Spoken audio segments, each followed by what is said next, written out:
Welcome to Cherryville, North Carolina, a town 35 miles west of Charlotte, a small rural community of approximately 6,000 residents, home of American baseball and the Cherryville New Year Shooters. Hi, I'm Rusty Wise with the Wise News Network.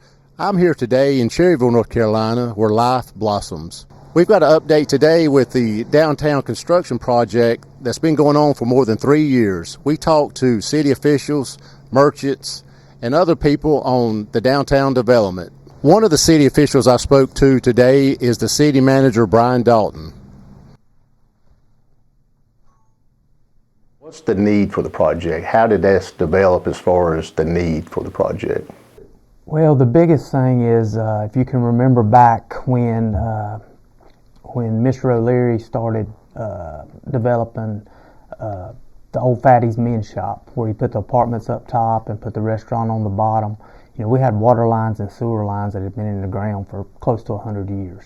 So at that point, when they did the flow test, just to see how much pressure we have with those lines, we realized that we could not even expand or could not grow anymore unless we did something about the water and sewer lines at that point. So at that time, we knew that if we wanted downtown to grow and to get better, we had to do something with this project.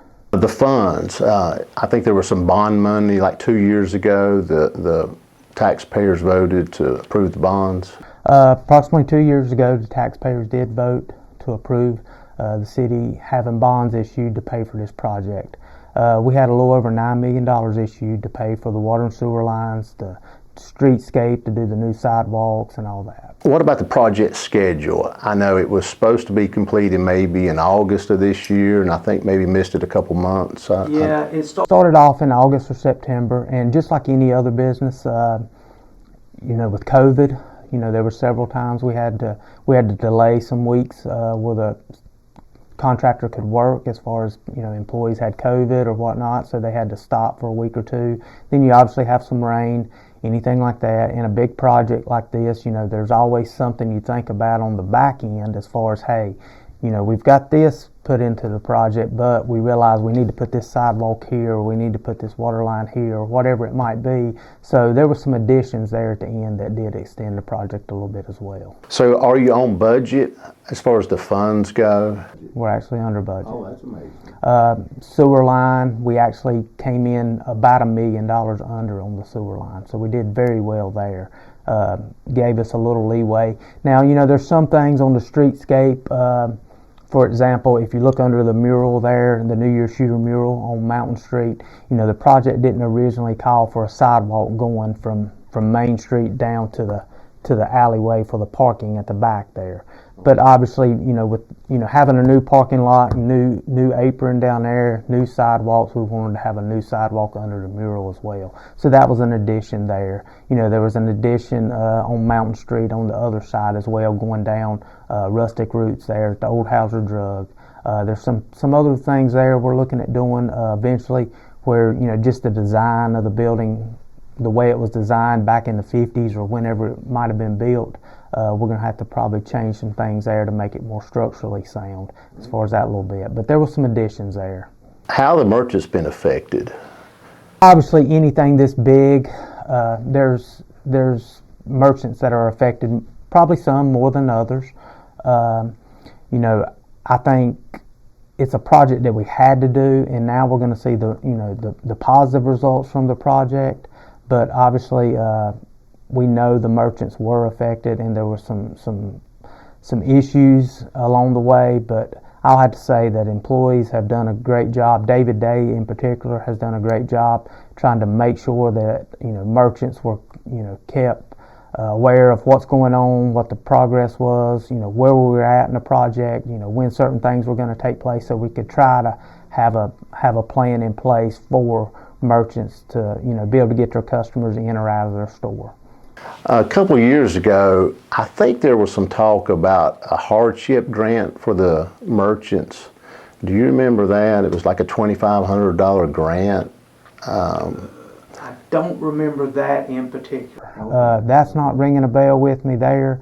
One thing that we did do, and that council made a commitment to do with this project, is obviously with the new water lines, all the merchants had to get tied on to the new lines. So, there was, new taps, new fees where we had to get plumbers in there. But council did make a commitment to not put that burden on the merchants. The city did take on that expense of the project. Talking about safety, I noticed that the crosswalk, just like at the square, it's not automated. I know a lot of the towns are starting to put the push buttons with the little walking man, and that way it's a safer crossing. Is that necessary, or is that an addition, or was that even talked about in this new construction phase? I don't know if that is necessary at this point. I mean, the goal is hopefully that is necessary at some point, that we got enough traffic. We do need some automated crosswalks, specifically right there at Barber Shop right there. You're talking about at the main crosswalk, I'm guessing. It'd be nice to probably have that. We did have, if you can remember, we did have the sign up, pedestrian crossing that was there before the project. That probably will go back eventually, but we're going to wait and get it striped first and see where we're at on that and go from there. Hope for future business. I mean, I guess the goal in this is to beautify downtown, but also make it attractive for future businesses. Can you say, I think there's been a few new businesses come, and probably you've got some people maybe interested in Cherryville now. I definitely believe that's the case. We have a lot of people calling pretty much on a daily basis inquiring about Main Street. And, just for an example, Miss Vicki Sperling came to the last council meeting. She's been involved with the old Belt building being redone. That has six office spaces on the first floor and 4 apartments on the top floor. And with that being redone and opening in August, she has 100% occupied that building. I think that's a great sign for where we're going, that she's been able to occupy that building at 100% in this short period of time. She's also got another building where people have already put down a deposit to get a yogurt shop right there. 133 West just actually opened last Tuesday, I believe was their first day. So we got a lot of things going on, and I think there's a lot more to come. I really do. We spoke to many merchants. Many chose not to go on camera, but we had a few to talk to us, and one was Home Folks Cafe.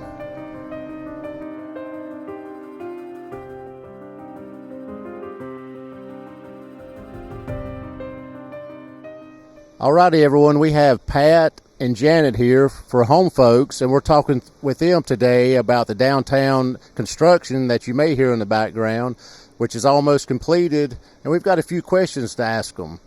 How has the construction affected you guys? The construction has hurt our business from day one when it started, and especially with people with wheelchairs and walkers. When the streets was tore up, people couldn't park on the street. The sidewalks tore up.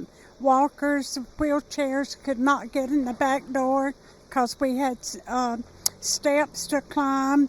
They could not use the alleyway because they get up here and there was no sidewalk to get on, to get in.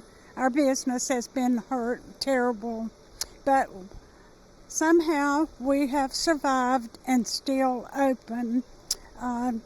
We appreciate all the customers that we've had that stood by us during all this construction. And Janet, you mentioned that at times your business actually increased when people couldn't get to you. Yeah, it's just crazy how you think we're not going to be busy today because the streets are closed. But it's like everyone wants to come to see how they can get in. It's like they just, like when it snows or rains real hard, you think we're not going to be busy. But if it's harder to get out or harder to get into something, we're more busier. Now, about parking in the back, there was some talk about the loading dock area back there. Can you explain a little bit about that, about the loading dock situation? Yes. They put a loading zone back there, and now we've lost 12 parking spots where we shouldn't have to lose any because of the loading, because we're the only business on this side of the street that has loading and unloading, and we don't see why it's a problem because they're not there but an hour a week. What other businesses would you like to see downtown possibly? Well, just this week, I've been asked by about 3 different people what was going to open up next door. and I have told them nothing that I know of.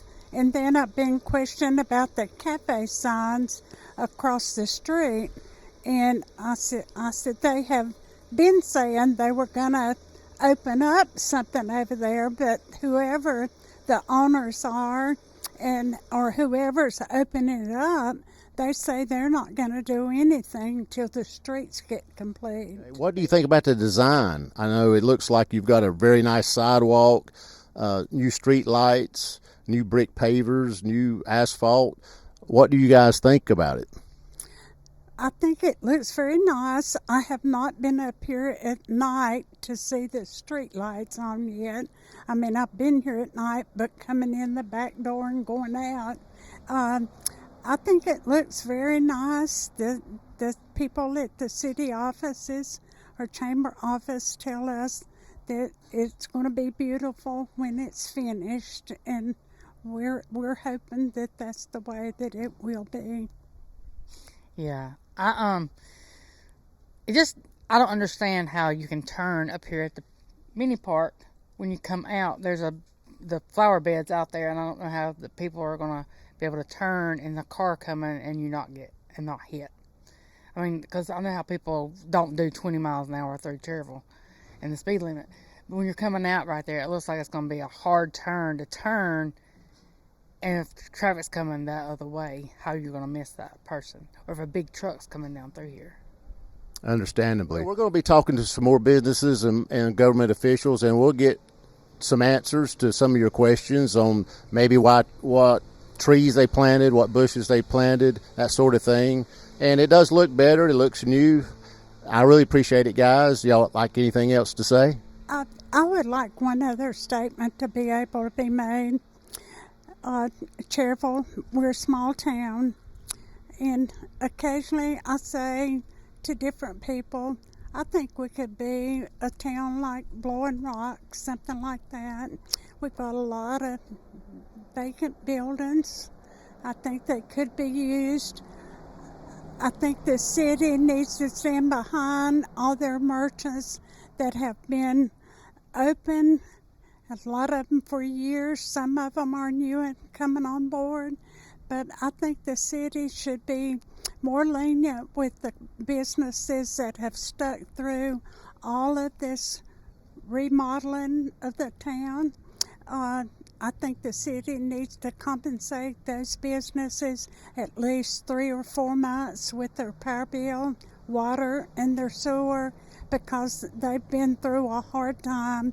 They need some reimbursement, and I think the city needs all the businesses that we've got now. We don't need to lose any of them because of all this construction. Well, guys, great food, comfort food. I get my belly full every time I'm here. Great people. Come visit downtown Cherryville. You'll enjoy it. Have a great day. Thank you. Thank you very much. Thank you. Another city official I spoke to is David Day. He talked about the renovations of Main Street and the relationship with the merchants.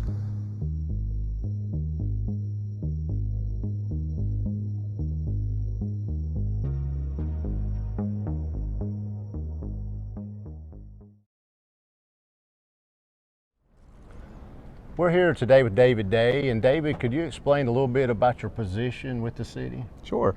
I'm the Main Street Downtown Director and also Economic Development for the town. And can you explain a little bit about the Downtown Association, what that is? Well, the Main Street program itself was adopted by the city of Cherryville in 2014. And they joined the North Carolina Main Street program, and they found the benefits of it because so many main streets were dying out. And town felt like investing, city council felt like investing into our downtown would revitalize it and bring it back. And so the Main Street program is an avenue that many of the towns in North Carolina use to revitalize their downtown. And it also, to get that Main Street accreditation, you get nationwide publicity, nationwide status, and it carries a higher status inside North Carolina for your small towns. So the Main Street program is under me, and we have a design board, a promotions board, and an economic vitality board.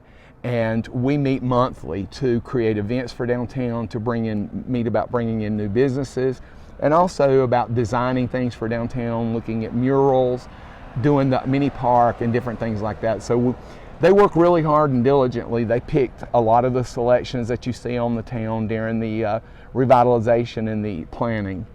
So that's what the Main Street program has kind of really been up to for the last year. Okay. We'll walk a little bit and maybe explain the sidewalk here a little bit. Well, when the original design was done, they wanted to widen the sidewalk a little bit more to give ADA approval for handicap accessibility, for pedestrian walking. The downtown is designated more now for pedestrians and for shopping. So the aesthetics of the sidewalk is to give it the length and also the girth of the sidewalk to make it wider. The bricks are to kind of like wearing extra things to go onto it to give it a decorative feature. The diamonds also create that aesthetic look. And then the bump outs, we added a few more bump outs that we've never had, which is where the plants and the trees. We were very meticulous, and they were picking the plants. We didn't want stuff that overgrew because you can't see for traffic. Pedestrian crossing, you couldn't see children if they were too big.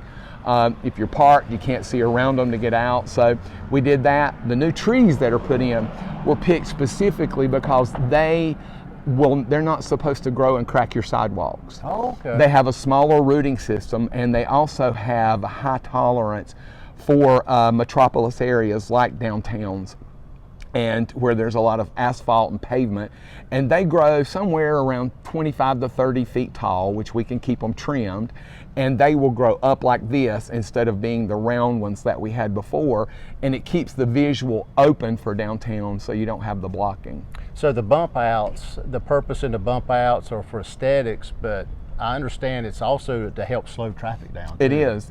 The road was narrowed somewhat during this construction, and what that does is the bump outs look out and the road is narrow when a pedestrian's walking or driving downtown, or commuters driving downtown. The visual look makes the road look smaller, and it also makes them slow down, and that's their thought in behind that. That's why they're out a little bit further than they used to be, and it also gives you more places to, the town to have more decoration and more plants and stuff to still feel alive.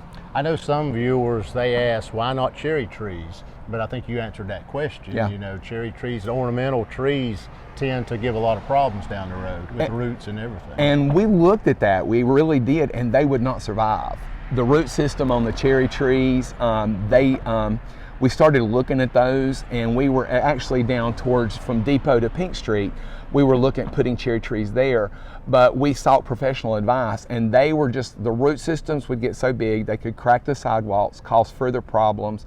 The bump outs were not big enough for the root system to get enough water, but the heat and the traffic and the fumes and stuff like that, the cherries just would not survive, and so they really recommended against us. We wanted them, but they wouldn't have lived. Yeah, it makes sense. As far as irrigation, is there automatic irrigation, or is that something that has to be done? That's something that has to be done. Okay. Yeah. Okay. We looked at automatic irrigation. The cost was really prohibitive, and usually, you have those things that can tear up. Mm-hmm. We at one time even had looked about putting, heated sidewalks in on the north side. Okay. On the south side. But if one area goes bad, then you lose the whole area. So it just wasn't a really good idea. So the trees and the water and stuff like that, each one of the bump outs has water now and electricity. So we can go down there. These are low maintenance water, so like the rain we had this week, we'll keep them done. The company will come out and keep a check on them, and then we have a full-time Main Street person that will also, as we add things to it over the years, plants or blooming flowers, because our theme is where life blossoms. Yeah. So we'll be adding some blooming flowers in the spring, and we'll be able to water them then. As far as like angle parking, parallel parking, I'm not a big fan of parallel parking, and I don't know if you are, but could there have been, or maybe in the future, do angle parking, or was that ever looked at? From what I gather before, when they started doing that, they did look at doing the angle parking, but because of extending the sidewalks, making the roads narrow, you weren't able to see, and you lost some parking, and you couldn't see as much as you wanted to. So they went back with the original parking like it was, and they didn't lose any spots. And it also is safer because you can look and see beside and in front of you. Gotcha. Because if you had to back out like this, you couldn't, it'd be hard. You have to back across 2 lanes of traffic to go the other way. So that was one of the problems. One of the things they looked at, and this was the solution to give us the best and the most spaces for downtown. I know we talked to some of the merchants, and it was a big impact to their business. Some merchants said they lost 85% of their business. I know, was there ever any talks about giving any kind of hardship grant to the merchants or anything? I know it seemed like that was discussed at one time, but I don't think it ever went to fruition. There was some merchants that talked about it. Okay. It was never discussed with the city councilor in a formal meeting that I know of. Okay. We did try to look out for grants, help merchants during when they were redoing their buildings and stuff. The city gave them grants, so we helped them with that. And we did do every effort we knew with posting on social media, news media, everything to help keep people coming downtown. And we knew it was going to be a process. We knew it was going to be that way. And the merchants, we appreciate their understanding because it's really going to make a big difference in the long run. The work that they did now is going to really pay off. We've already got almost 15 new businesses moved to Main Street since June of this year. Wow. So it has had great effects. And plus the new apartments that's in the old Belt building and then the other apartments. We're looking at trying to get restaurants here across the street here. We've met with several about that. So, the positive effects, it was hard work at the time, and we really, again, appreciate the merchants for their understanding, but the future is going to pay off. Is there any requirements for ADA as far as the crossings that you know of? Not that I know of. I know that anything that is, state required or anything that I'm sure that we met them, and the engineers who designed and drew the plans would have included all that in our process. So that's what we paid them to do, because not all of us are experts on everything. So we tried to do everything we could to make sure we're meeting all the requirements, and especially safety for handicap accessibility for all of the sidewalks. And make it more user-friendly. In one of the Main Street venues that we go to, and I'm required to go every year, we find out that a lot of our community is getting older. And we already knew that, but they're starting to look, for example, we looked and we redid Stroop Park over there. And one of the things that we did looking at that was make it accessible for people using walkers and wheelchairs and canes to try to make it easier. Because it would have been less expensive to put gravel in there. But we reused the brick that House Strap originally used, got it really good and clean, and now it's accessible. So that's what we're trying to make all the uptown accessible for. One of the merchants, home folks here, mentioned that they had lost like 12 parking spots because of a loading zone. Could you elaborate on that a little bit as far as the loading dock area? Right. There? Well, the middle of the road and the back there had to be so many inches deep to incorporate tractor and trailers to come up through the back. And that was one of the reasons it was paved that depth all the way over to Pink Street to allow rear deliveries. Our front says no thorough traffic for tractor and trailers, so we were just following that what had already put in years ago where they were not allowed to have front street delivery. So they wanted to have a place in the back that the trucks could deliver the stuff like that so we could still have 2 lanes of traffic in the back, and that's why they put it in. I don't recall 12 spots being gone. I think it was a little different numbers what I remember, but it was an area put back there, and they met with the city manager and talked to him, and they seemed to have it worked out. Okay, that was just a concern they talked about. And we spoke to a number of merchants, and most of them overall are happy with the end result. It's just going through the process is very painful, as with any construction. And to only extend the construction period of about a 2-year period, only 2 months, is pretty much a big accomplishment in today's world with construction. Right. And especially with all of the delivery problems that so many people had. We started this, the very first day was June the 15th, and they started putting in 2021. And they started right there at that intersection down there at Main, started doing the sewer lines. The following month, July 15th, they started digging the back hole back here in the North Alley to start doing the new water lines. So when you look at it, took 12 months. We were in the middle of COVID, delivery problems, delivery issues, getting employees was huge. I think they've accomplished a huge amount, and I'm really proud of that.